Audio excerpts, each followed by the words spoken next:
পানী খুলবা আহিছোঁ বান্ধত পানীৰ পালা এইয়া গণেশ বাবাৰ কাৰণে নিমখ আনি থৈছিল এতে হাতীৰ কাৰণে নিমখ দিছে হাতীৰ কাৰণে হাতী খাৱাই নাই তাতেও আছে নিমখ এতে আছে নিমখ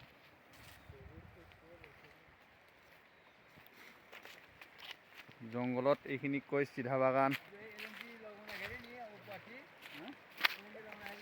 এইটো পানীটো এতিয়া আমাৰ পিনে লৈ যাম খুলেই বান্ধ দিয়া আছে এইটো বান্ধটো আমি খুলিম এতিয়া টাইম হোৱা নাই খুলি কিনে ইপিনে পানীটো লৈ যাম ইপিনে বন্ধ কৰি দিম এইটো পানী এইখিনি কৈ চিধা বাগান